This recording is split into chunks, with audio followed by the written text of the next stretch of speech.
And welcome back to the Hub of Junior Golf Podcast. I'm Ryan Bird, joined as always by the founder of the Junior Golf Hub, Roger Nick. Roger, holy mackerel, what happened to the first 10 months of 2024? It's Thanksgiving week, obviously. When most people will be consuming this, it will be post-Thanksgiving. So happy Thanksgiving to everyone out there, and glad we can continue to bring you these podcasts, Roger. But boy, oh boy, Luke Clanton misses about an 8-footer to win, or should I say, it would have gotten him in a playoff. Ultimately, would have given him the lead. But I mean, this is just ridiculous what this junior at Florida State is doing just about every time he plays on the PGA Tour. Yeah, so crazy. Yeah, I mean, this guy, he says, I didn't expect this to happen, right? I mean, he was doing an interview a couple days, well, I guess right before the tournament, and was saying, I didn't expect this kind of play out of myself, but yet every week he shows up and contends. I mean, that's humbling or humble. Maybe you can say that, but boy, he's some kind of good. That's kind of the depth that's out there right now, though. Think about it. Right. I mean, Michael Thornbornson was in the mix for a while. I mean, Yeah. It's becoming, and I know it's not the popularity of college football or college basketball, but it's becoming that college golf is going to deliver players directly to the PGA Tour now. And while the Korn Ferry is a great tour, and the Scotty Schefflers of the world came from the Korn Ferry Tour, you're just going to see real superstars skipping minor league golf, so to speak. And when I say minor league golf, I just mean that, the Korn Ferry, the traditional paths, and the Jordan Spieth of the world that went and never played on the Korn Ferry Tour. I think with PGA Tour U, I mean, that's what just everyone's talking about, is that's such a better – college golf is such a better route to the PGA Tour than the Korn Ferry Tour, and beating your head against all these other great players. I mean, you think about the PGA Tour U, what are you really looking at? 10 great seniors? I like my odds if you're telling me, first of all, the first 5 are getting great rewards anyways. But if you're saying I got to beat 10 players as opposed to go to the Korn Ferry or Canada or DP World Tour or Challenge Tour, I mean, you're talking about beating hundreds. The odds are just so much more in your favor.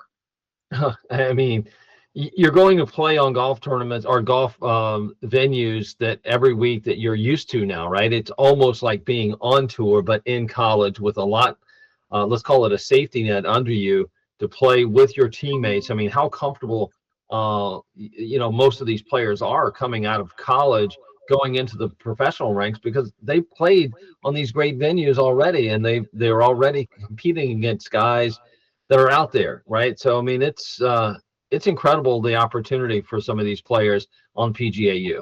I mean, to think about it, we were 6-7 feet from having 2 amateurs win in the same year. 1992 is the last time anyone did it. We almost had 2 in 1 year. So things are changing quickly, and certainly the stars are coming from college. With that, we welcome in our guest this week on the Hub of Junior Golf Podcast, Director of Player Development, Montrele Wells. Can you hear us, Montrele? I can. Good morning. Hey, good morning, Montrele. Director of Player Development on the APGA. Thank you so much for joining us. And just tell us a little bit about your journey to golf. Roger was filling me in a little bit, a late comer to this game, and you must have fell in love and picked it up in a hurry. Yeah, it was just one of those things where life was lifing, and I had to get moving to the beat of life real quick. Just real quick, thank you guys for having me on here. I really appreciate it. It's an honor to be invited. Golf for me was introduced at the age of 12 by Fairway Outreach.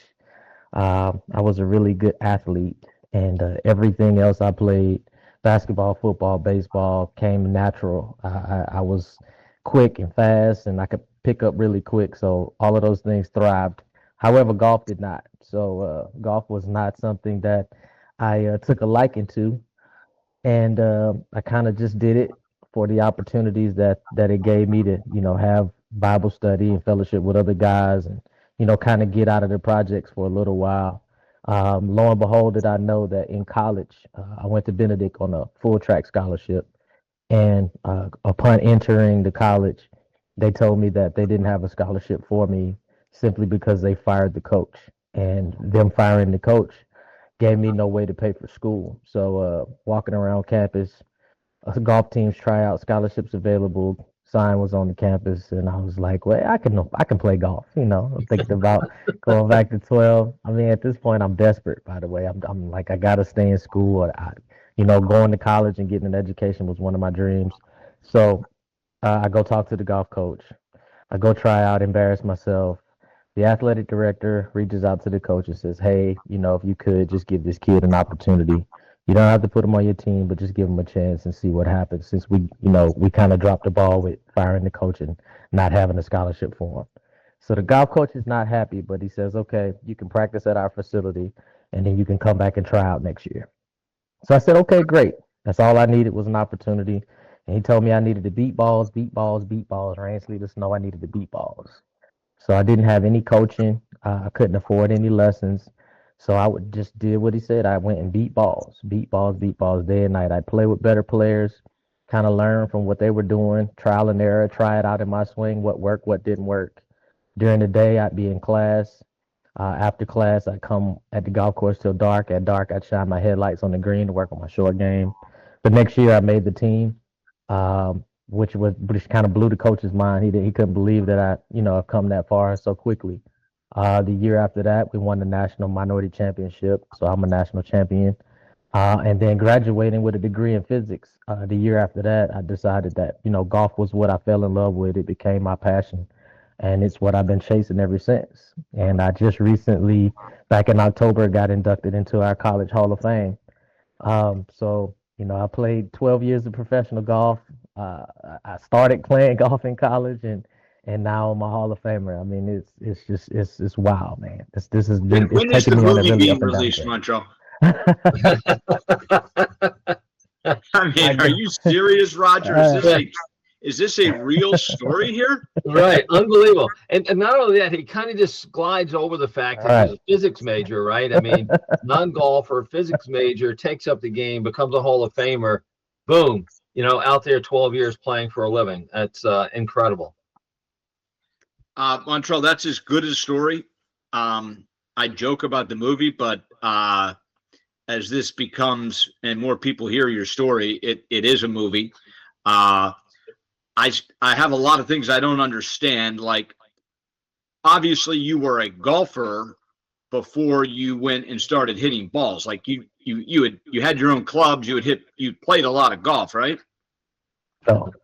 So I was introduced to it Hey, at the age Montrele, of let's be 12. honest now. You told me that you were at the youth center, basically learning golf, but you were making fun of the guys playing golf.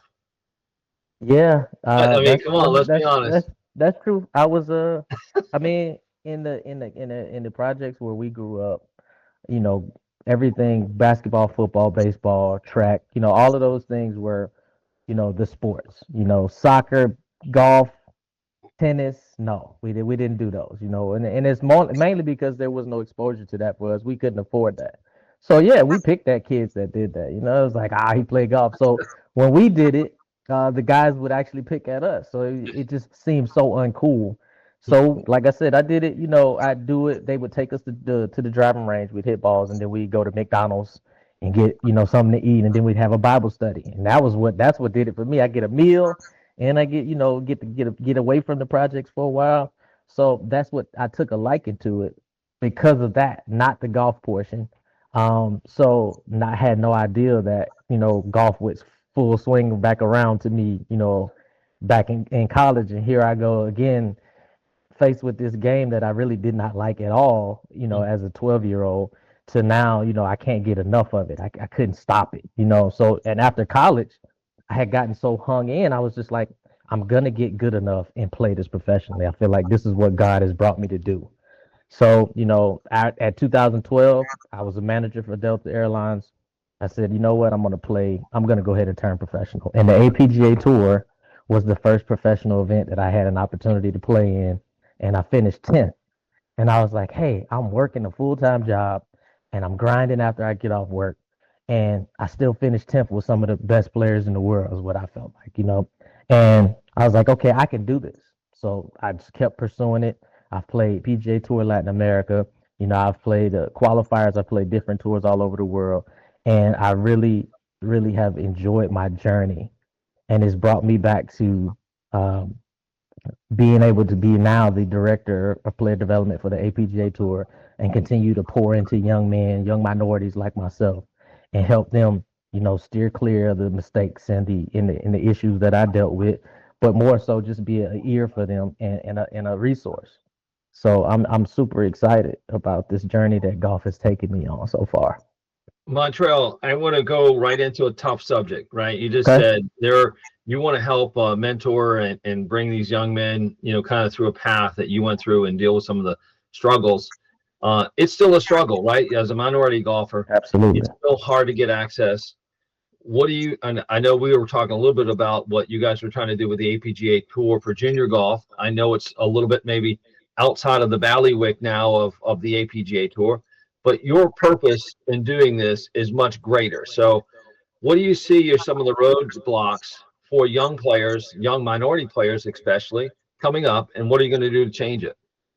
Well, for us, it's just that one big word that starts with an O, and it's opportunity. And that's what's been holding us back for so long, just not getting the opportunity. The opportunities have not been flowing in for us. So the APGA, you know, our biggest goal is to provide guys with the opportunity to chase their dreams of playing on the PGA Tour and winning on the PGA Tour. And we provide a platform for that, you know, and a stage for them to perform their talents. Also, we do tap into the junior space by partnering with different programs and organizations, you know, like the Cameron Champ Foundation and, you know, Underrated and the AJGA. You just partnering with these different organizations, you know, to, you know, shed a light on, you know, what the real issue is, and then trying to make a way for these guys to have somewhere to play. Also, we do youth clinics at multiple stops with our foundation, the APGA Foundation. So, you know, tapping into golf in an exposure setting where these kids may not be exposed to it. Now, they might not go on and be professionals, but they may pick up the game and it may help them in their professional realm. So we're trying to tap into just exposing guys and giving them the opportunities that they normally wouldn't have. So that's really the challenge, is, you know, how do we provide the opportunities? And a lot of that is funding. I mean, as great as your story is, Montrell, the reality is for you and for really anyone with golf, if you are going full time after the age of 16, meaning 16, 17, you're picking the sport up and trying to learn on the fly, trying to get on a moving train, so to speak, against the competition from around the world. You know, I always think it's the most important thing to point out about golf. Major difference between, you know, the NFL is our country's number one sport by a mile. You really only have to compete against Americans. I mean, it's a much smaller world than golf, which is, you know, it's the biggest sport in Asia. It's the biggest sport in Australia. I mean, you're taking on so many more different people. And if you're getting on a moving train at 16, 17, 18, I don't want to say it's impossible, but it's impossible. So, you know, I understand. I've always understood like the clinics and things for, you know, 8, 9, 10-year olds, but if it's only a few times a year, is that enough to really break down this wall for good? Absolutely not. But it's a start. So we have to look at it like that. Like everything it takes time to, you know, break down barriers, but the effort has to be shown, you know. So maybe it's a couple times a year, and then it becomes a couple more times a year, and then it becomes a couple more times a year, until now you actually are making strides in breaking barriers down and opening those opportunities. And for us at the APGA Tour, that's exactly what it's been. You know, our tour has been on, you know, going on 15 years of actually hosting tournaments, and been developed for going on 16 years. So you say we started off as 3 events a year. We had one event in on the East Coast, one in the Midwest, and then the Tour Championship was on the West Coast in LA every year at Chester, Washington. So we play a rotation at Rogers Park in Chester, Washington pretty much every year. And then we pick another course in the middle there. And that went on for, I mean, 7, 8 years before we were able to pick up, six more. It became six tournaments and then eight. And then, all of a sudden now we have 17, 18 events a year. So that's a testament to like, well, is three tournaments really enough, to give these guys an opportunity? No, but it was enough to give me an opportunity to turn professional.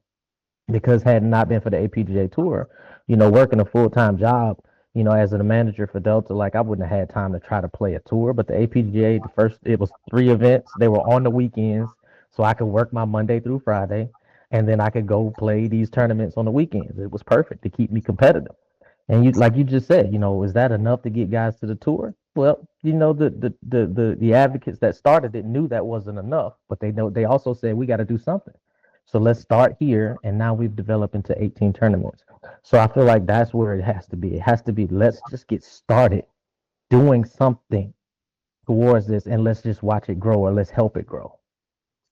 Montrele, as we're just talking, and I couldn't help but think about something that was said not long ago. I was watching something on the Golf Channel, and they were talking about minorities playing on the tour, right? So it was actually back in the 70s and 80s, we had more black players on the PGA Tour than we do today, and more guys trying to make it. And I was kind of thinking about that. I was kind of like, well, why would that be with all the effort that's being put in all the junior events that are now happening? The APGA Tour is happening. The HBCUs are now getting more funding than ever before, but we have less players at the highest level, or so it seems. Is that going to change? What do you think why is that happening that way? Well, I feel for one, there's a lesser amount of exposure to golf now than it was then, because then you had, black caddies. And, the black caddies were actually really good players. So they were always around the game. That's how they worked. That's how they survived. So they were always around the game. So they would, after they finished working, they would go get their golfing on, and then they would play in the tournaments that they could play in and keep themselves sharp. Nowadays, that's not the case. You don't have a whole lot of guys caddying. Now, I was a caddy myself. I caddied at TPC Sawgrass for 7 years, but most guys now are not doing that. The majority of your caddies now, you don't have the black caddies anymore. So I think it's just the different dynamics of how guys actually work and support themselves now. I feel like it's so much harder to get on the PGA Tour now than it was back then. Now, of course, I know they had the segregation and all of that going on back then. But I feel like the level of play now and the ratio of black golfers that can compete at that level, it just isn't that big. So the opportunities that we do get, I feel like it's sometimes just like a shell shock to where we just need more reps at it. Like if you give me one Monday qualifier to get into an event, and you expect me to just knock that out the park and get into the event and then make the cut and then make it on to the next week, that's a long shot. Can it happen? Absolutely, but that's very unlikely that will happen. You give me 5 or 6 qualifiers, opportunities to get into these events, then now you might say something shake. Yeah, you know what? I was. Have you seen the movie King Richard, Ryan? I don't know if we've ever talked about this. I have. It's an amazing movie, and I was actually just kind of seeing if there's a parallel here. So King, Serena and Venus's dad was like going, hey, you're going to be better than everyone else by far, right? And what I noticed was that he spent an enormous amount of time developing them, not just as tennis players, but all, holistically. Hey, it's going to be harder for you. You're a minority. It's going to be, the world's against you. Let's be better. Let's just be better fundamentally than everyone else when you step on the tennis court. So much so that he seemed to kind of restrict how much they played in tournaments, junior, right? They barely played. They had never played. And all of a like they're little kids, yeah. And then boom, you hear about them, right? And it seems like now you've got so many junior tournaments that have these kids spread out all over the place, playing so much golf. They're not really even developing, it seems, in my opinion, and that's throughout the junior golf landscape. But it also seems that they're being pulled, the very few are being pulled in so many different directions that they're not really developing those greater skills, even foundational skills that's going to support them when they get to that level. Would you, I mean, any insight there? Absolutely. I feel like what you just described is, that development versus burnout feature. Yeah, I'm playing in a whole bunch of tournaments, but am I really getting better? Is it not making me worse, seeing myself play worse than I feel like I'm capable of, and not really having time to go back and work on those 3-footers that I'm struggling on because I got another tournament to go on and I got to still figure out how to make these 3-footers so they become now demons. And after a while, you just get tired of being disappointed to where you burn out. Now, I feel like that could be, a big, big, big reason why more juniors don't excel, simply because of that. Because you gotta think about that burnout feature. And I think that's what King Richard, he thought about that ahead of time. He's like, yeah, I'm not gonna have y'all playing in all of these tournaments, and I know that your backhand need work. I'm not gonna put you in a tournament. We're gonna go work on this backhand so that Yeah. when you do play in a tournament, that backhand is not gonna be a weakness. I So actually think, Montrele, and I know you're learning about it, but I actually think what could change all of this for golf is PDI. And hear me out on this. PDI, you have a score. You only need a driving range and you get a score when you're done. There's a PDI score. And that is competition in itself. That you no longer need to go play 18 holes for obviously that's the end part of this, but to be able for everyone to be able to compete around the world for a PDI score, and just to be able to go practice, develop. I'm going to improve my score. I'm going to, every single week, month, year, I'm going to improve my score.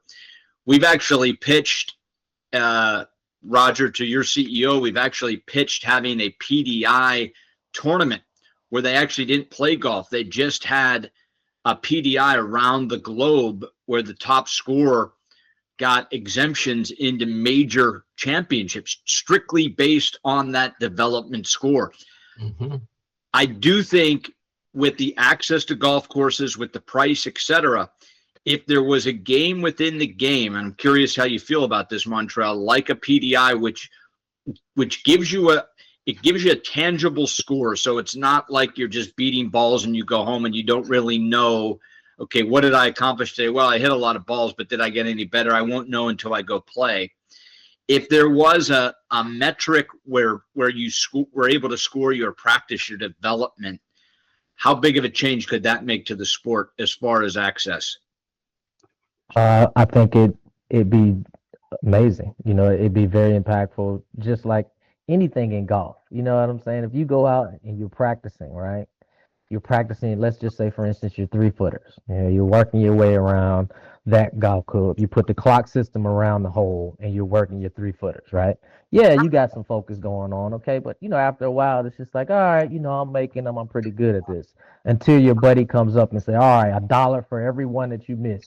And now all of a sudden that light bulb comes on and, that 3-footer get a little harder. You know what I'm saying? And it's a little bit more intense there now because after you putt, now he's got to putt. So I think just that. Now we're still practicing, but you've added a whole lot more intensity into this practice just by putting $1 on putts. You know what I'm saying? Because there's a challenge there. So I think if you, like you're saying, you take the player development index and you put that into where you say, okay, here's the competition. Who's going to get their number up to be the highest? And then now you see a shift in everything. It's like, okay, I got to focus on hitting this low draw a little bit more. I need to focus on hitting this high fade a little bit more. I need to focus on hitting this 10-yard chip shot, a little bit more so I can land it in the circle because it means that much more versus just going through the motions. So I think personally, and this is my opinion, I think it would be great. And think about this, Roger. Think about if you had the score of, let's just put Scotty Scheffler out there. So the world knew his score. So he's the best player in the world. And as you practice every day, what it takes to, you obviously, you're talking about the best player in the world, but I think it completely changes how people practice and how people develop because there's an actual tangible number that you're chasing, which competition and that, I mean, just think about if that's the way your mind worked when you went to practice, how different your practice would be as opposed to if you hit balls for 10 minutes and then jumped on the course and went out and just, obviously there's playing holes matters. I'm not saying that's not super important, but I'm just talking about the growth of the game. If you didn't need an 18-hole golf course or 9-hole golf course to obtain a score that actually meant something, how that could change development for the sport for minorities and everyone else in the game. Yeah, no, absolutely. I mean, we were talking about this with Mark Lowry about how, the golf techs are in some other locations around the globe that would adopting PDI, so you can go in and actually have access to this, through those types of relationships, which would be, pretty amazing. But, I think, Montrele, that's what we're talking about. It's like, if you think about the PDI and you get guys who are going to practice properly and having accountability, and that accountability now leads to a better score overall, when they go play golf, they're going to get bought in. I mean, these guys are going to say, hey, you know what? I can't just go hit balls anymore. I think that's what happens all the time. And I think, we get, Noda put out the, challenge, or I put out a challenge from Noda. He'd done the PDI and he got a 72, and, Will Lowry and Doug Smith, the challenge. So Montrele, the challenge is you beat Noda and Will Lowry score and Doug Smith score. Challenge accepted. Listen, I gotta go back and look at what your PDI score. So it'd be. I can tell you, it wasn't good. It wasn't good at all. It was like 66.05 or something like that. All right. Bad. Yeah. So I will tell you, work to do. Google the stationary bicycle. Yeah. And see what year the stationary bicycle was first produced. Stationary bikes have been around for decades and decades and decades. What changed the stationary bike? Well, it was Peloton. Peloton's now a $1 billion business, $1 billion business. The bike's been around for hundreds. They didn't invent the stationary bike. They invented competition while you practice, and that changed a dying industry, which was the stationary bike. It was dead, and turned it once again into a $1 billion industry, because now you can compete, you can have that interaction, searching, driving for something on something that has existed for 50 years. Yeah, we need to change that, Montrele. Pretty good. Yeah, that's pretty dope. That's pretty dope. Hey, Ryan, what was your PDI score? I forgot. 73. 73. Oh, show off. Show off. One better than Noda. No matter what Noda's was, it was one better, right? Yeah, he's due to come back up and get reassessed. Right. Yeah, his will be improved. He's been working his tail off, but certainly, Montrele, we look forward to working with you guys more. I think what PDI could do. Certainly, I would love to talk about the junior game with the NB3 Junior Golf National Championship, with the Junior Golf Hub as our title sponsor. I'd love to talk to you about how we go about getting that younger generation into our tour more. We pride ourselves that we are by far, we believe, the most diverse national tour out there, but listen, we can do better. So I look forward to continuing that conversation with you and with Roger on just how we can, as you said, if there's 10 people, well, let's make it 20. If there's 20, let's make it 40. If there's 200, let's make it 400. If there's 400, Let's make it 1,000. So it can be done. Smart people break down walls all the time. So let's congratulations on what you've done. Your story is amazing, Montrele, first and foremost. And keep it up, man. I appreciate that, man. Thank you guys for giving me an opportunity to tell my story. And I think it's the best is yet to come. I'm excited about what we are doing and what we can do. Absolutely. Thanks so much, Montrele. All right, thank All you right, we'll guys. talk to you soon. Hey, Thank work you, on those Montrele. physical stuff. No putting, no chipping. Work on that physical stuff. That's going to make a Absolutely, difference. absolutely. I'm All gonna right. get. I'm tired of being a fat boy. I'm about to get back to my fighting weight.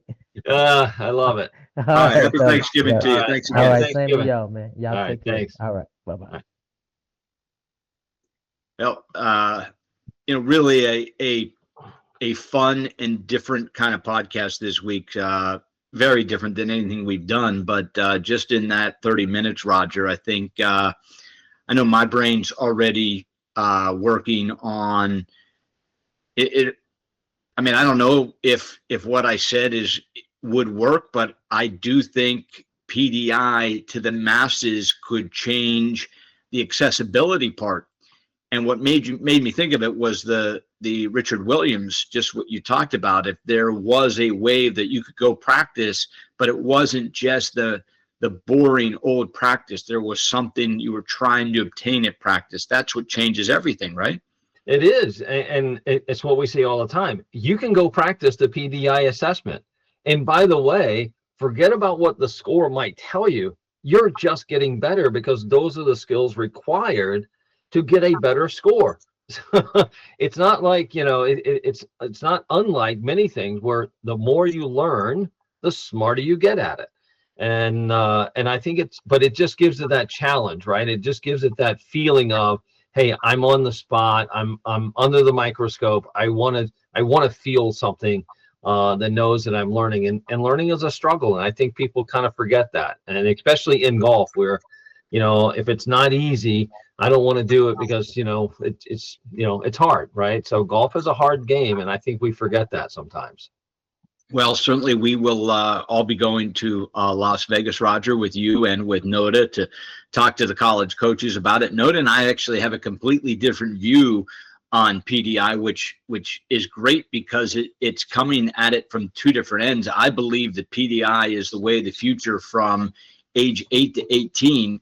I believe that that's who needs PDI because you have to be able to listen, you and I talk every single week with college coaches. Mm-hmm. The toughest part about college coaches, their toughest job is to decipher what a 69 means in Scotland, in Florida, in Texas, in California, in Maine, in Minnesota, in Toronto, in Montreal, in Colombia, in Brazil, in Korea, in Thailand. And how do you 69? I see it on the paper. They're a good player. Yeah. They're a good player. Yeah, I guess we're interested. Tell me more. Okay, you tell me that they're a really good baseball player in all these different places, but you tell me that their fastball is 97 miles an hour. I'm offering you a full ride on the spot. Yeah. Golf needs to know how fast your pitch is. Or that's a great analogy, and you think about it. As a former baseball player, you're 1 tool, 5 tool, 3 tool, 4 tool player. Somebody says you're a 5 tool player, you are a draft pick immediately. And then so it's like, hey, come in and work out, and then we're going to measure those things, and then it just gets better and better. Which hence why I started PDI. There's no way to get those things done in golf, and nobody was looking at it from that standpoint.